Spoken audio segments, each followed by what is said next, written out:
Senate will meet service chiefs behind closed doors to discuss the state of the country's security. Also, the House of Representatives says it will enact laws for national security.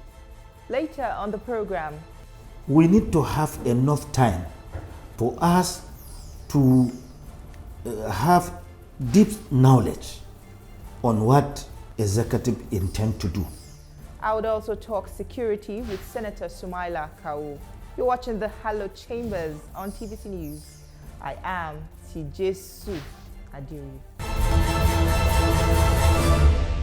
Security chiefs in Nigeria will come face to face with senators in a closed-door meeting to explain the state of the country's security and why it appears there are new and emerging threats to national security and how the country's security architecture is working to keep lives and property safe. Nigeria faces numerous simultaneous security crises.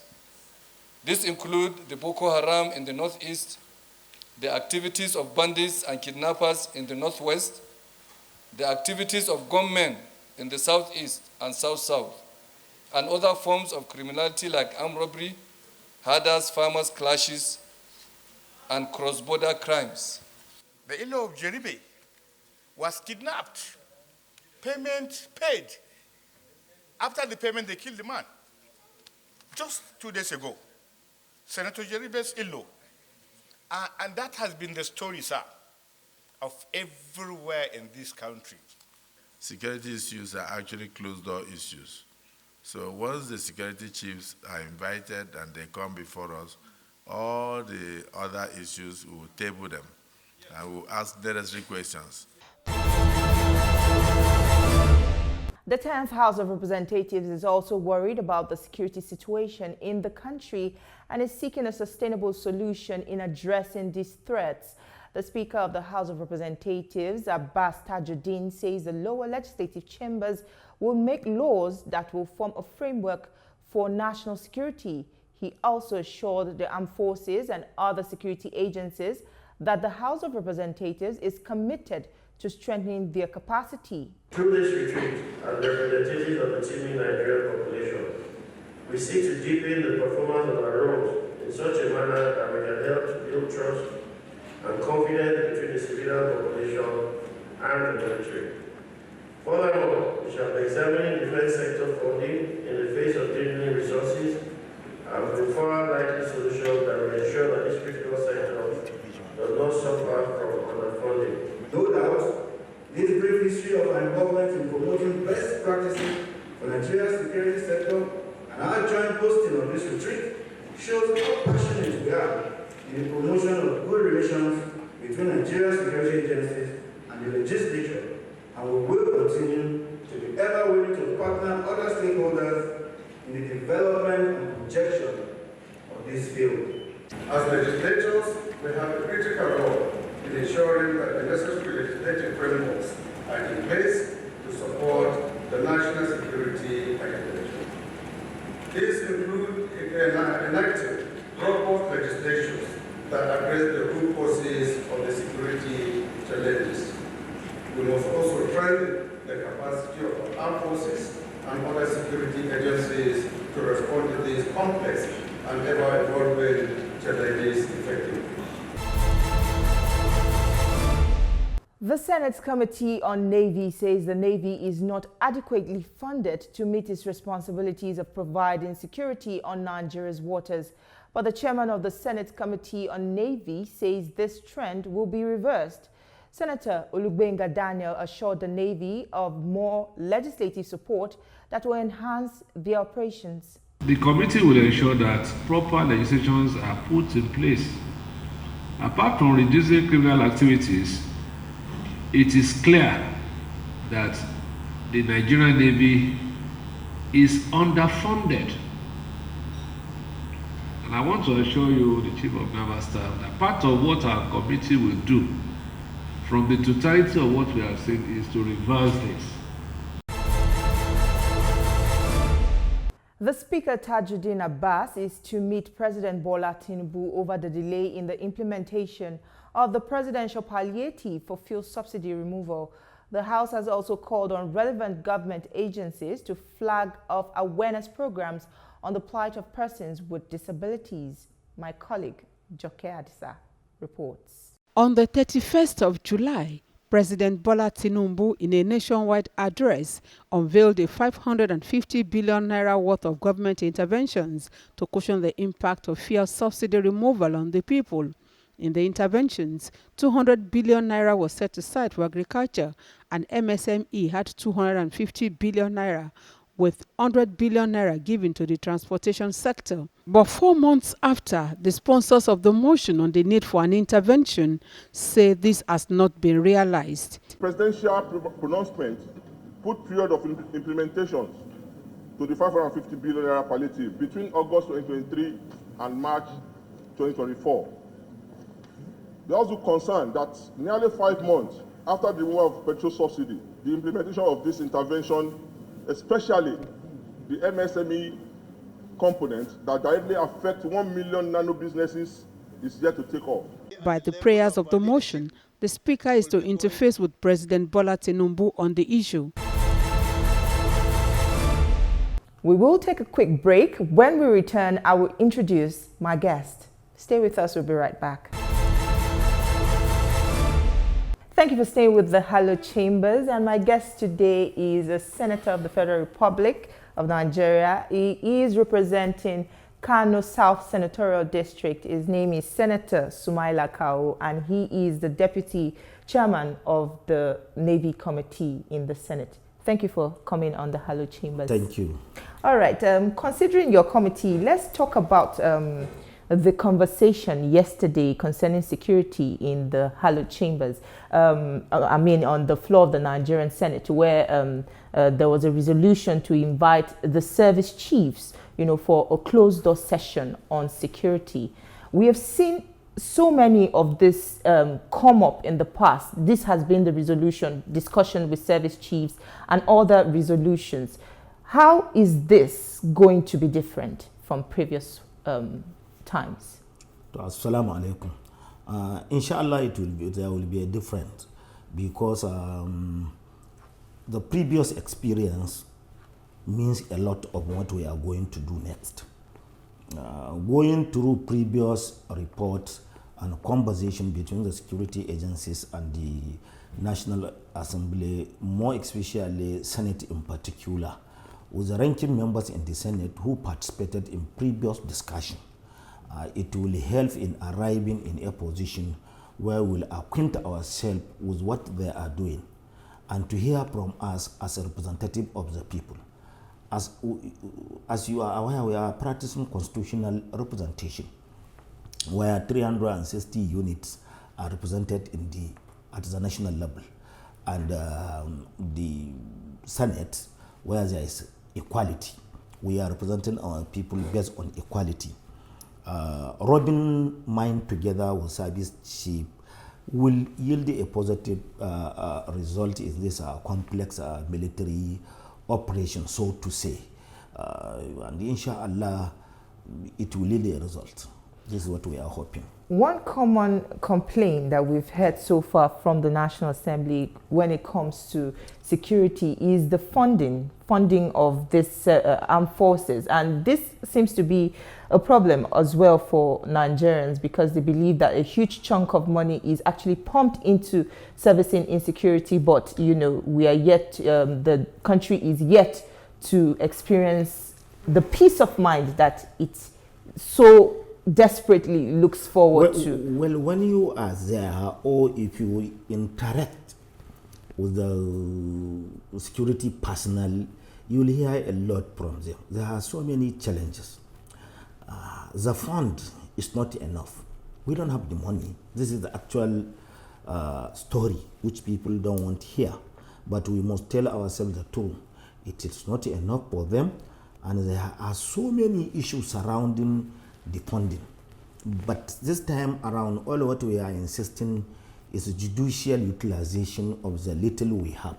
We want we want to agree between the National Assembly executive vis-a-vis the security agencies that let us utilize what we have. Judicial utilization is a good characteristic of good governance. Let us see what we have and let us prioritize. That is the reason why even in this supplementary budget, the executive insists that they must bring their priority area, and they brought it and we pass it. And it is a tradition in the National Assembly, anything security.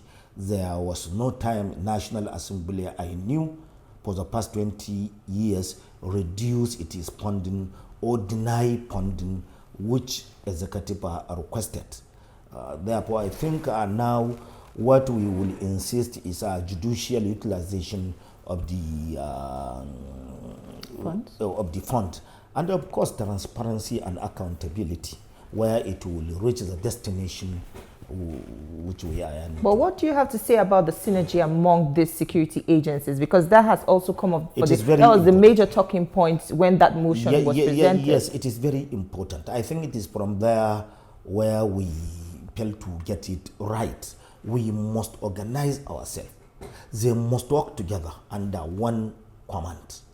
We have CNC.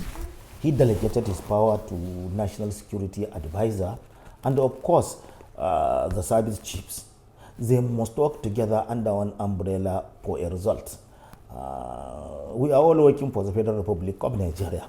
That is the reason why all of us supported the motion, and we resolved to invite them in a closed-door session to talk to them, because we had a lot from our constituency. That ego, that disagreement between among our security agencies means a lot. We need to bridge the gap for them to work together for a better result. Your committee, the Committee on Navy, was at the headquarters of the Nigerian Navy yesterday, and I believe it's to also begin its oversight functions, as well as the proposed investigation of the acquisition of the presidential yacht as disclosed at your last meeting before the visitation. Can you brief us what actually took place at that meeting, and how would also, I know the issue of funding also came up from the chairman, but also what do we expect to see from the Nigerian Navy? We have started it yesterday. Yesterday we visited the Navy or Naval Headquarters here in Abuja, and we are traveling to Eastern, Western, and the Central Command of the Nigerian Navy. It is from there, when we gathered all the information, we will discuss on the information and came up with our finding. I think it's the second question. Then the second leg, first question.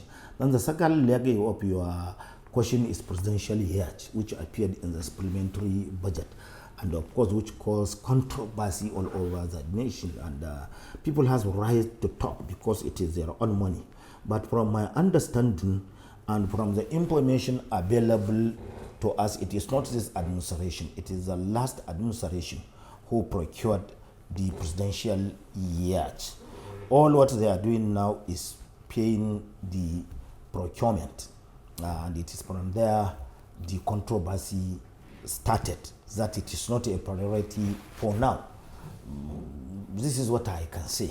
But we are looking into the matter to see what is the importance of that presidential yacht.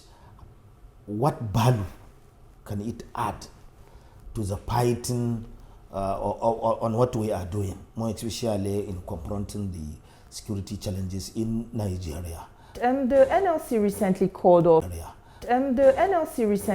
off its nationwide strike, but it appears that the strike was not solely because of the assault on the national president. It also had to do with piling more pressure on the government to meet up with its agreement to the Nigeria Labour Congress.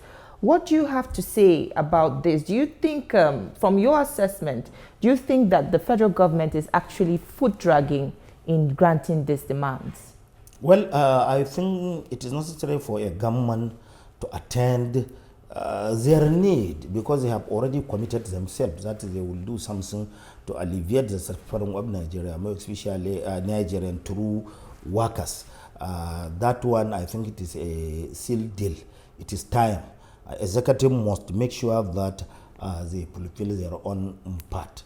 And secondly, as a strike. I think they have achieved, they send a message to the executive, to a level where the executive invited them and agreed to act on their own demand, that who molested the NLC president. And the government is doing, promoter, I heard the National Security Advisor give executive commitment that they will make sure that they apprehend, prosecute the perpetrators of that heinous act, which is a great achievement in democracy.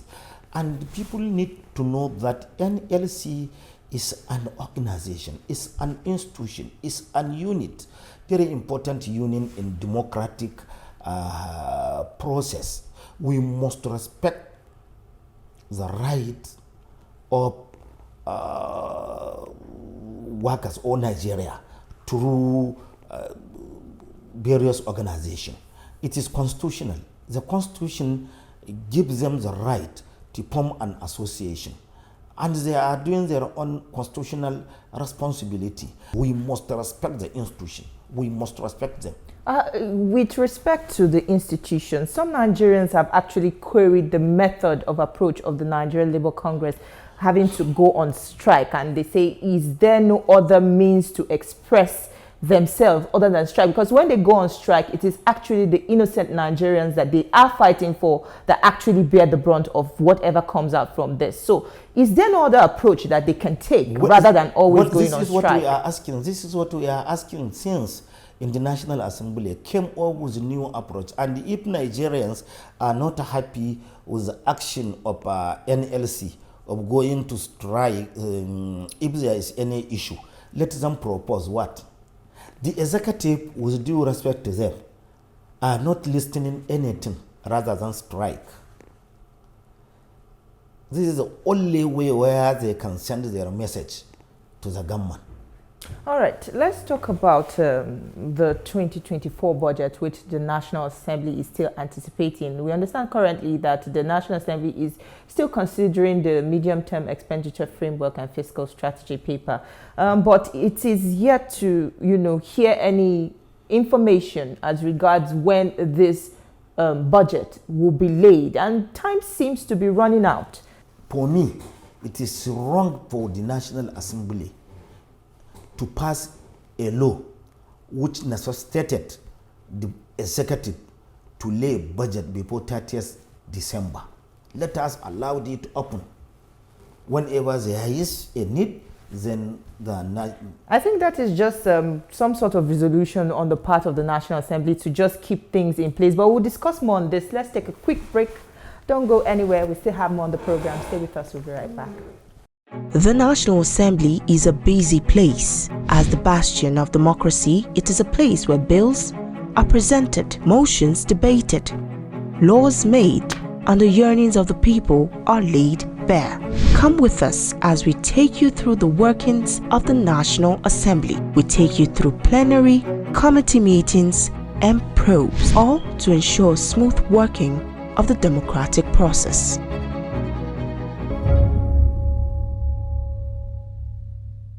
Glad to have you back. I've been speaking with Senator Sumaila Kawu, and we have been speaking on so many national issues. Now, before we went on the break, we were talking about the timeline of the presentation of the budget. And you said you have an issue with a timeline being enforced to lay that budget. But the National Assembly has kept on emphasizing the fact that it intends to maintain that January to December budget cycle. And looking at the situation of things now, as at now, in previous, in the past assembly, by now the National Assembly should have been done with budget defense, but unfortunately, this budget is yet to be laid. Now, with the National Assembly insisting that it will maintain this January to December budget cycle, do you think this is feasible? Do you think this will affect the due diligence that is meant to be done on this document? No, it negates the principle of separation of power. It negates the principle of separation of power. How can we have full oversight and budget defense process? How many agencies and NDS do we have? what is the size of the budget. We need to have enough time for us to have deep knowledge on what executive intend to do. In some cases, we need to go out and see some of the project or some of the spending or some of the level of implementation of the last budget. And it is only during budget we will recap our oversight. And now it is almost 15, 16 or 17 November. And do you want us, if Mr. President lays the budget before December, therefore you are giving the National Assembly 30 days to finish the work. I think it is not, it negate the constitutional right of the National Assembly. We cannot do due diligence and we cannot have enough knowledge on what are the content of the 2024 budget. The time is very limited to us, and it will give an opportunity to the executive to continue what they are doing, to bypass the National Assembly, and later on we will start regretting it. Okay, so what will be the work style during this budget defense sessions? Because of course, you know, we are drawing closer to the Yuletide, and you know, activities are beginning to wind down, and you know, these agencies are beginning to, you know, make their final submission for the year. How do you think that this can flow, you know, flow well with the National Assembly? No, I think we are in very difficult situation. The situation is very terrible. For example, it is last 2 weeks we passed the 2.something trillion supplementary budget. What are the level of implementation? And most of the component of that budget is capital, security, works, and housing. What are the level of implementation in just 40 days? Do you want us to stop this supplementary budget in the end of December and have new budget? There are so many issues surrounding that law, which we need to have time and revisit it. Yes, it is good to have a budget cycle system, but with the current arrangement and the way Nigeria and our political system is going, it is very difficult for us to fix a specific time for laying and passing a budget. It is very difficult. Okay, Nigeria's rising debt profile is one major concern to a lot of Nigerians, and thankfully the current administration is saying this culture is no longer sustainable. But the big question here is, does Nigeria have what it takes, you know, to sustain or fund its budget and other critical infrastructure without having to look for foreign loans? Well, you see, from the beginning, we used to depend on the position of the government in this borrowing culture. We are supporting it because we believe that it is only through borrowing we will develop and achieve our target. But later on, we realize that there is serious problem. I don't have problem with borrowing, but the utilization. What are we doing with money? We need to sit down and talk to ourselves. How can we borrow money and ended up buying luxurious vehicle for ourselves, putting our office? All right, so let's come back to the workings of the Senate. How would you rate Senator Godswill Akpabio's leadership style? We've been hearing a lot of whispers lately as regards to when plenary resumes, the workings of the Senate, if lawmakers are satisfied, are they properly captured, are their views captured? Tell us, from the insider's view, what is your take concerning the Senate President's leadership you know, style? we have started it, and He came up with so many innovations, which we commended him for introducing some innovation, and how he intend to run his administration. But there are some areas which we are not comfortable, and all of us are complaining that we need to understand and believe that it is not in the habit of the National Assembly to spend our time in chamber. We must attend committee work. The bunch of work of the National Assembly are in the committees. Therefore, we need to rearrange our activities. It is in the House rule, in the Senate rule, that we are commencing the preliminary by 11. Let us insist on that provision. 1:45 in the afternoon, let us go to our oversight and remaining committees works. It will add. But has the attention of the Senate President been drawn to this in any way? You don't need to draw his attention. He is the custodian of our rules. It is there in our rule. Therefore, he need to know. And you see, being number 3 citizens in the country, he has so many responsibility before him, which we are urging him to discharge and leave that. We are his constituency. My only advice to Senate President is to believe that 109 are his primary constituency. The secondary constituency is his Bila, President, Executive, or Head of Executive. There is clear difference between legislature and executive. In the executive, you are the alpha and omega. You can say no, and your no will go along. When you say yes, your yes is no. But in the business of legislature, it is the business in the Senate of 109. It is the business on 109. So from the time presiding officer believes that it is 109 appears, he will have it perfectly. He will have it. That is all on our program this week. Do remember that you can watch this episode again on TVC News YouTube channel. Also, subscribe, like, and share. You can also see a repeat broadcast of the program at 7 a.m. on Sunday. Thank you for watching. I am Tijesu Adewi. See you next time.